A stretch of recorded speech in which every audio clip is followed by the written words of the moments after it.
Voici donc les formules qui sont plus ou moins similaires les unes par rapport aux autres. C'est normal parce que ce sont chaque fois, c'est chaque fois des moyennes quelque part, hein, c'est chaque fois des moyennes.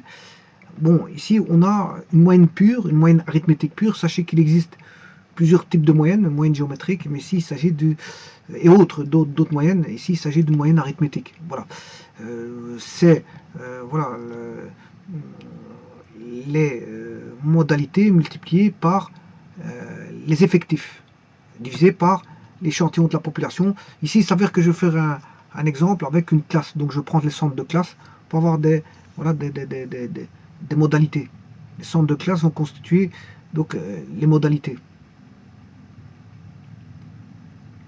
Bon, et ça, c'est une moyenne arithmétique pure dénommée par x bar. X bar, c'est la moyenne, ou ce qu'on appelle une espérance. C'est aussi une espérance. Hein, on peut le voir comme une espérance mathématique. Voilà. Alors, maintenant, on peut étudier aussi l'écart moyen. L'écart moyen, vous voyez que c'est la même chose. Le NI, il est là. Le 1 sur N, ben, il est là. Il n'y a rien qu'à changer. La formule de sommation, elle est toujours là. Simplement, qu'est-ce qu'on va faire? On va pas mettre XI, mais on va faire un écart. Un écart par rapport à la moyenne. On va prendre la valeur absolue. Donc, c'est ce qu'on appelle l'écart moyen. C'est un écart par rapport à la moyenne. Voilà, c'est un écart par rapport à la moyenne. Voilà, c'est la même formule, si ce n'est qu'on a mis une valeur absolue pour ne pas avoir de négatif. Bon. Alors maintenant, il y a une troisième formule qui va donner la variance. La variance, c'est la même formule que celle-ci, si ce n'est qu'on retire les valeurs absolues et on met un carré à la place. Voilà, on met un carré. Donc, et à la fin, bon, comme on a mis un carré, ben, on va prendre une racine carrée pour avoir ce qu'on appelle l'écart type. Voilà. Et ça, c'est ce qu'on appelle la variance. Voilà. Donc, si j'applique cette formule-là pour trouver l'écart type, mais l'écart type, vous voyez, j'ai les indices, ici j'ai 10 classes, 10 classes, j'ai la borne inférieure, borne supérieure, bon, il y a toutes les classes qui sont là.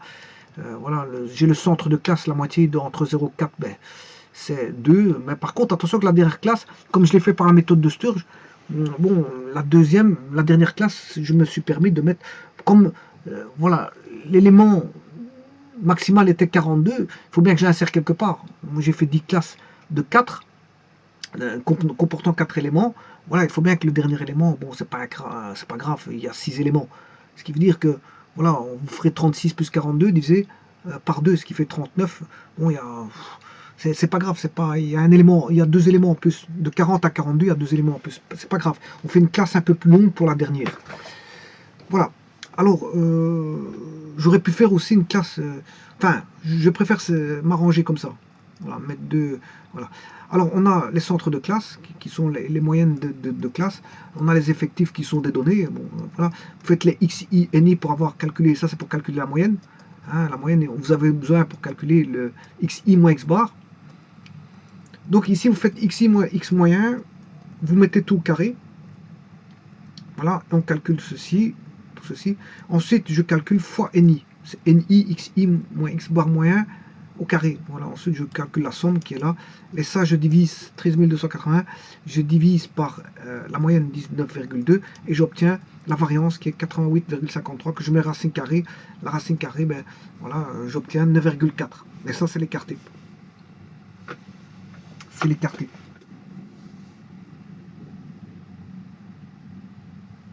Voilà. Et donc,